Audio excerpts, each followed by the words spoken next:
जय महाराष्ट्र मित्रांनो, तर NMDC limited यांच्यातर्फे लेटेस्ट गव्हर्नमेंट जॉब अपडेट तुमच्यासाठी घेऊन आलोय। इथं करिअर्समध्ये आलो तर इथे बघू शकतात की काल 22 मेला त्यांनी एम्प्लॉयमेंट नोटिफिकेशन दिली होती।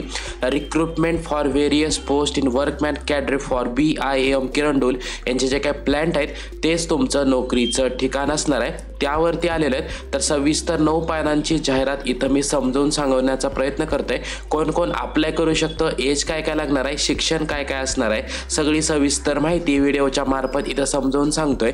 आणि शेवटची तारीख तुमची 14 जून 2025 पर्यंत असणार आहे। फॉर्म ॲक्सेप्ट करायला सुरू होणार आहे 25 मे पासून। दोन्ही लिंक डिस्क्रिप्शन बॉक्समध्ये इथे तुम्हाला प्रोव्हाइड करून देत आहे। चला तर बघूया डिटेलमध्ये। तर हे महत्त्वाची नोटिफिकेशन होती आणि बघायचं झालं तर 995 जागा इथे भरल्या जाणार आहेत। ज्यांचं 10वी झालं आहे, ज्यांचं ITI झालं आहे संबंधित ट्रेडमधून, ज्यांचा किंवा डिप्लोमा झाला आहे संबंधित ट्रेडमधून, किंवा ज्यांचं BSc झालेलं आहे, असे सगळे विद्यार्थी इथे अप्लाय करू शकतात। त्यानंतर पहिलं पद असणार आहे फील्ड अटेंडंट ट्रेनी। याच्यासाठी बघायचं झालं तर 86 जागा किरंडोल कॉम्प्लेक्ससाठी असणार आहेत, बचेले कॉम्प्लेक्ससाठी 38 आणि डोनी मलाई कॉम्प्लेक्ससाठी 27। म्हणजे हे जे काय 3 त्यांचे प्लॅन्ट आहेत त्यामध्ये वेगवेगळ्या वॅकन्सीज इथे त्यांनी डिस्ट्रीब्यूट केलेले आहेत। फक्त इथं तुमचं 10वी पास आहेत, ITI झाले तरी अप्लाय करू शकतात। मेंटेनन्स असिस्टंटसाठी वॅकन्सीज पाहून घ्यायचे, तुमचं ITI पूर्ण पाहिजे। इलेक्ट्रिकलमधून मेंटेनन्स असिस्टंटसाठी तुमचं ITI पाहिजे। या संबंधित ट्रेडमधून जसं की वेल्डिंग झालं, फिटर झालं, मशिनिस्ट झालं, त्यानंतर ब्लास्टर ग्रेड 2 याच्यासाठी तुमचं 10वी पास आहे तरी अप्लाय करू शकतात, किंवा ITI झालेलं आहे तरी तुम्हाला अप्लाय करता येणार आहे। इलेक्ट्रिशियनसाठी इथं तुमचा 3 वर्षाचा डिप्लोमा पूर्ण पाहिजे इलेक्ट्रिकलमधून। त्याच्यानंतर इलेक्ट्रॉनिक्स टेक्निशियनसाठी 3 वर्षाचा डिप्लोमा पाहिजे इलेक्ट्रॉनिक्स इंजिनिअरिंगमधून। त्याच्यानंतर HEM मेकॅनिकसाठी तुमच्या या वॅकन्सीज असणार आहेत, 3 वर्षाचा डिप्लोमा यातून पूर्ण पाहिजे आणि सोबतच तुमच्याकडे जड वाहनं चालवण्याचा इथं परवाना पाहिजे। HEM ऑपरेटरसाठी 3 वर्षाचा तुमचा डिप्लोमा पाहिजे मेकॅनिकलमधून किंवा ऑटोमोबाईलमधून। जर तुमचा डिप्लोमा पूर्ण आहे आणि तुमच्याकडे जड वाहनं चालवण्याचा परवाना आहे तरी तुम्ही अप्लाय करू शकतात। MCO ग्रेड 3 साठी तुमचा 3 वर्षाचा डिप्लोमा पाहिजे मेकॅनिकलमधून आणि तुमच्याकडे जड वाहनं चालवण्याचा परवाना पाहिजे, किंवा QCA ग्रेड 3 जे 10 नंबरचं पद आहे त्यासाठी 4 जागा भरल्या जाणार आहेत। तर तुमचं BSc झालंय केमिस्ट्री जॉयलॉजीमधून तरी तुम्ही इथे अप्लाय करू शकता। त्यानंतर वॅकन्सी सांगितलेल्या आहेत। आता इथं कॅटेगरी वाईज एकदा सीट्स पाहून घ्यायचे। तर BIOM किरंडोल कॉम्प्लेक्ससाठी टोटल इथे एवढ्या जागा भरल्या जाणार आहेत। प्रत्येक पदासाठी एकदा तुम्हाला सीट पाहून घ्यायच्यात।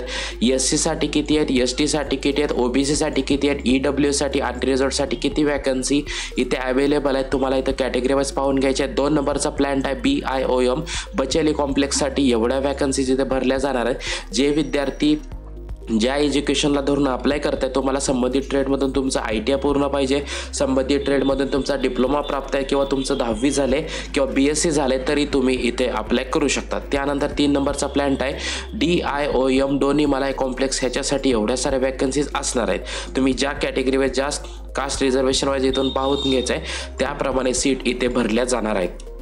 त्यानंतर इथं वेतन बघायचं झालं तर प्रत्येक पदासाठी जवळपास एज्युकेशन मी सांगितलं। त्यानंतर इथे बघू शकतात की पहिल्या 12 महिन्यांसाठी म्हणजे पहिल्या वर्षासाठी कमीत कमी 18,000 ते 19,000 वेतन दिलं जातं। त्यानंतर पुढच्या 6 महिन्यासाठी 18,500 19,500 वेतन दिलं जातं। तर 18,100 ते 35,040 प्रति महिने इतकं तुम्हाला वेतन दिलं जातं आणि वयाच्या 30व्या वर्षापर्यंत तुम्ही हा फॉर्म अप्लाय करू शकतात। आता जे काही तुमचं एज आहे, तुमचं एज्युकेशन झालं ते 14 जून 2025ला कॅल्क्युलेट केलं जातं। तर कमीत कमी 18 वर्ष पूर्ण असेल तरी तुम्ही अप्लाय करू शकतात।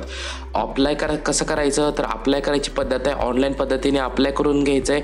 इथे बघू शकतात की 25 मे 2025ला 10 वाजल्यापासून फॉर्म ॲक्सेप्ट करायला सुरू होणार आहे। तर 14 जून 2025ला रात्री 12 वाजेपर्यंत तुम्ही हा फॉर्म अप्लाय करू शकतात। NMDC जी का ऑफिशियल वेबसाईट आहे त्याची लिंक, फॉर्म भरायची लिंक आणि जाहिरातीची लिंक तिन्ही डिस्क्रिप्शन बॉक्समध्ये इथे तुम्हाला प्रोव्हाइड करून देतोय। त्यानंतर मोड ऑफ सिलेक्शनमध्ये बघायचं झालं तर तुमची कम्प्युटर बेस्ड एक्झामिनेशन इथं घेतली जाते, ज्याला आपण CBT म्हणतो। त्यानंतर फिजिकल ॲबिलिटी टेस्ट ज्याला आपण पॅट टेस्ट म्हणतो, त्याच्याच बेसिसवरती 100 पैकी मार्क इथे तुमचे कॅल्क्युलेट केले जातात आणि तुमची त्यानंतर physical ability test, trade test इथे घेतली जाते। त्याच्यानंतर इथे बघू शकतात की प्रत्येक पदासाठी कम्प्युटर बेस्ड एक्झामिनेशन घेतली जाते, ट्रेड टेस्ट घेतली जाते। तरी ते प्रत्येक जर पहिलं पोस्ट बघितलं तर फील्ड अटेंडंट ट्रेनी RS वर्डसाठी OMR बेस्ड टेस्ट घेतली जाते, जी मी वरती सांगितली. तर OMR बेस्ड टेस्ट घेतली जाते. त्याच्यानंतर फिजिकल ॲबिलिटी टेस्ट घेतली जाते. त्याच्यानंतर उर्वरित 2 ते 10 नंबरचे जे काही पद आहे त्याच्यासाठी कम्प्युटर बेस्ड एक्झामिनेशन घेतली जाते. त्यानंतर तुमची ट्रेड टेस्ट इथे घेतली जाते.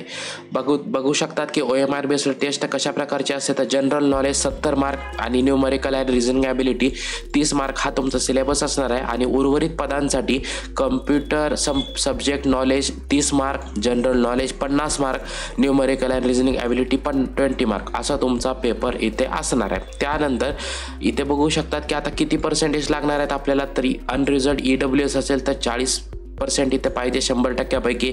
OBC असेल तर 37% पर्यंत पाहिजे. आणि SC ST PWD असेल तर 30% असलं तरी तुम्ही इथं क्वालिफाय होऊ शकता. अगदी सविस्तर डिटेल ह्या जाहिरातीमार्फत इथं दिलेले.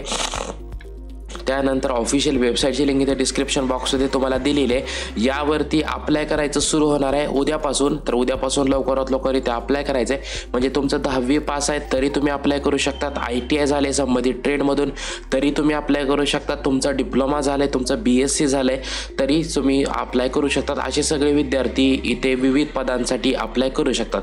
महत्त्वपूर्ण व्हिडिओ सगळ्या विद्यार्थ्यांना शेअर करायचा आहे. आणि अशा लेटेस्ट गव्हर्नमेंट जॉब अपडेटसाठी चॅनलला सबस्क्राईब करायचं आहे. जय हिंद, जय महाराष्ट्र.